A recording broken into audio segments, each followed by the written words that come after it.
All right, family. Hey, fam. Welcome to our kitchen. We are excited to dive into meal prep and talk to you a little bit about how I do things versus how he does things. My journey is, of course, a weight loss journey, which means smaller portions, less food. So let's get into it. I will jump in by saying the way to stay consistent and stay on track is to meal prep for sure and to have it already set and being able to grab a container right out of the refrigerator with your meals and ready to go, right? So what do meal prep consist of? Well, meal prep for me means that I typically will start on Sunday and I'll meal prep for maybe 3 days at max because I get tired of eating the same food and frankly, I don't really like leftovers all that much. So I usually will do Monday through Wednesday and then I will meal prep again on Wednesday. So what does a meal prep day of food look like for me? So I typically will start the morning with a protein shake. So my protein powder, spinach, and egg whites for the liquid, some ice, and I'm ready to go. If you can't see yourself drinking egg whites, I've been there, then you can just use a milk. I think Trav talked about that before. And then on to lunch, I typically will do a carb, veggie, and protein. And the carb I usually stick with is going to be brown rice, red potatoes, or what's another carb I eat? Sweet potatoes? Sweet potatoes, yes, sorry. And then for my proteins, I stick with a lot of turkey burger, chicken. I do some fish. It's really important to get those measurements right. So typically I do 4 ounces of meat. You can get a scale to measure that out. Your fist is also a great guide as far as how much meat you should be eating.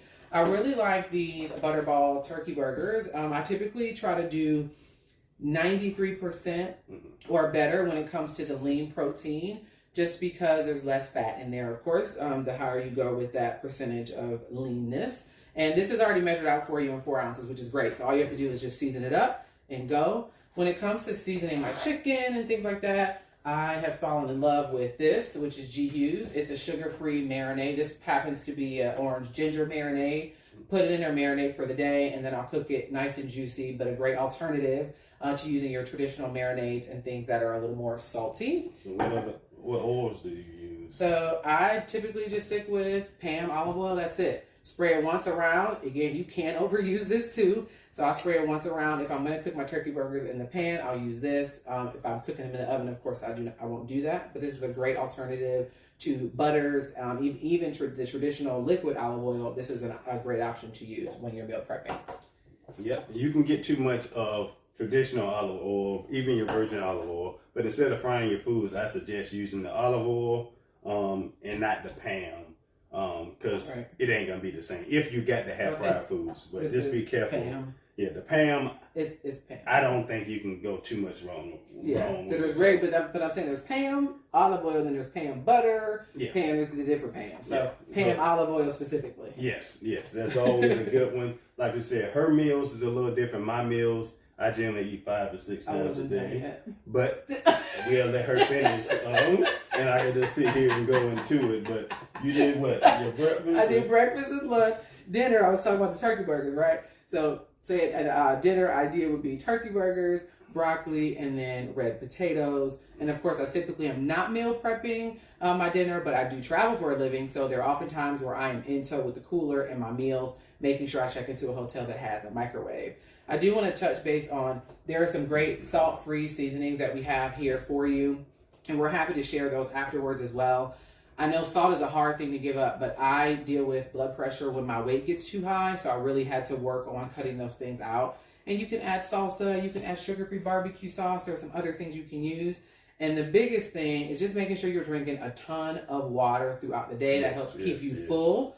So that you don't want to eat as much. I sometimes will sit and drink 32 ounces of water in one sitting for one meal, and it makes a huge difference with how much or how hungry I will get throughout the day. Would you agree? Yes, I definitely agree. And as a nutritionist, like she said, I have my own little struggles with meal prepping at times. My meals off season is still good meals. It's just more.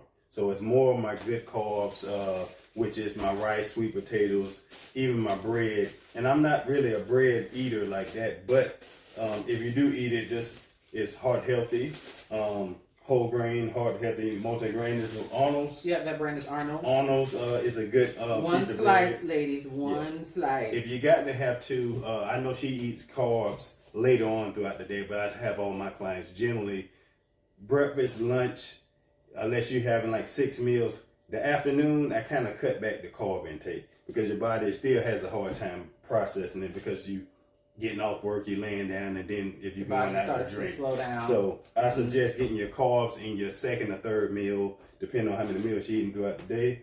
I generally get my meats, like you see here, from Trifecta. They hook me up, and it's already organized for me when I'm busy, especially in prep mode. I'm working out twice a day. I'm working overnight, my part-time. I'm working with my clients. So when you have a busy lifestyle like that, you might need some assistance. Go to any of the meal prep companies.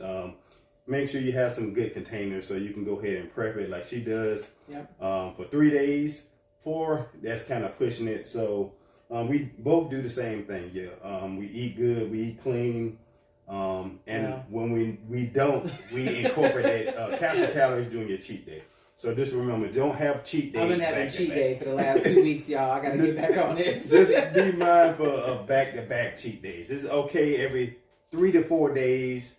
You do need the refeeds, but we can get into all that later at another time. So what's your suggestion on shakes? Shakes, like I showed you before, the pre-made shakes. What's your suggestion on pre-made shakes? Yes. Pre-made shakes. She uses Premier Protein.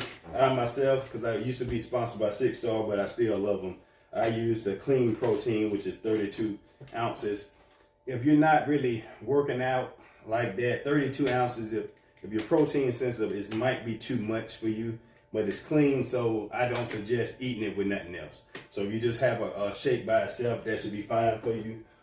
But as far as having a shake, then a meal, that can be too much protein in one sitting. So yeah, I think maybe wrapping up, Travis, talk about good carbs, bad carbs, good fats, bad fats, and talk a little bit about the breakdown of that too. Well, your good carbs, as you see, is your organic rice, your brown rice, white rice, jasmine rice. Your bad carbs, as you know, your potato chips, your candy bars, which has all the unsaturated fats and all the other stuff. You can also get too many good fats, which is your peanuts, your almonds, because avocados. You can have too much. They're good for you, but you got to remember, these are always, everything is portion control. So you can't go wrong. I say if anything you eat is 4 ounces, you can't go wrong. You might be a little hungry, but your veggies, you can have at it. Meats, many as you want with the veggies. Meats limit to 4 ounces to 6 ounces. Even myself, I'm protein sensitive. I don't eat more than 6 ounces max, and that's in the off season. So just be careful. You got any questions, comments, you can always email us. Absolutely. Social media and all our links is in the descriptions below. And I think bottom line is it's a lot of information, and yes, we do a lot of information out there, but it's really important to have a team to help you get through the journey, and eventually you'll get it and you'll understand it. Yes. And using an app is a great way to track your calories, your carbs, all of those things can be tracked, but it's a journey and it takes a little bit of time to get used to tracking and meal prepping and all of that. So don't be discouraged if you jump in and you fall off or you have questions. Please just reach out to us and work out, keep moving, move your body every day, stretch. Get your water. We both still have to stretch a little bit more ourselves. We old. So I know how those bones get. So make sure you just stay healthy. You got any questions or comments, you can go to our website, involvednutrition.life. Email us. Man, we appreciate y'all having us. And good stuff. All right. Thanks, we'll see y'all later. Thanks.